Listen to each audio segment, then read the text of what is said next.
ગુજરાતમાં લાયસન્સ વિના ગેરકાયદે હથિયારો ઘુસાડવાનું કૌભાંડ સામે આવ્યું છે। જેમ જેમ તપાસ થઈ રહી છે તેમ તેમ સામે આવી રહ્યા છે નવા ખુલાસાઓ।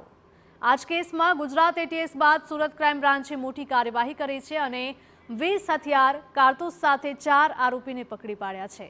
4 આરોપીની ધરપકડ કરાઈ છે। જો કે હજુ 16 આરોપી પોલીસ પકડથી બહાર છે। અન્ય 16 આરોપીની સંડોવણી ખુલતા વોન્ટેડ જાહેર કરવામાં આવ્યા છે। સુરતમાં મોટા પ્રમાણમાં હથિયારો લાવ્યાનો ખુલાસો થયો છે। આ મામલે હવે ક્રાઇમ બ્રાન્ચે પૂછપરછ સહિતની કાર્યવાહી હાથ ધરી છે।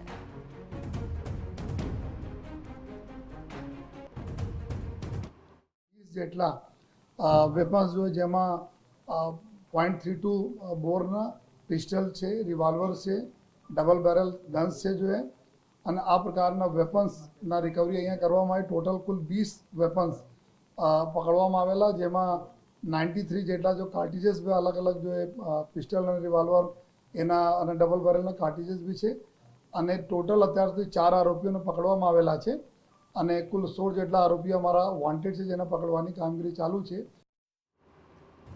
તો આ કેસમાં કાર્યવાહી બાદ પોલીસ કમિશનરનું નિવેદન પણ સામે આવ્યું છે। તેમણે કહ્યું કે સુરતના ગજાનંદ હાઉસમાંથી હથિયાર ખરીદવામાં આવ્યા હતા। નાગાલેન્ડના નકલી લાયસન્સથી હથિયારો ખરીદી થઈ હતી।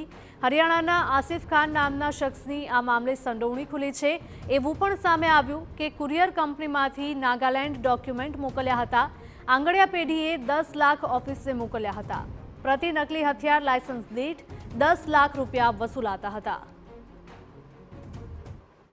અહીંયા એક ગજાનંદ ગન હાઉસ આવે છે જ્યાં અતુલ પટેલ એના જો માલિક છે અને આ એના માધ્યમથી કુલ 6 જેટલા ફેક લાયસન્સ જો નાગાલેન્ડમાંથી બનાવવામાં આવેલા કે નાગાલેન્ડમાંથી ઇસ્યુ થયેલા લાયસન્સ આધારે જો ગજાનંદ ગન હાઉસમાંથી લગભગ 51 જેટલા વેપન્સના જો વેચાણ કરવામાં આવેલા છે।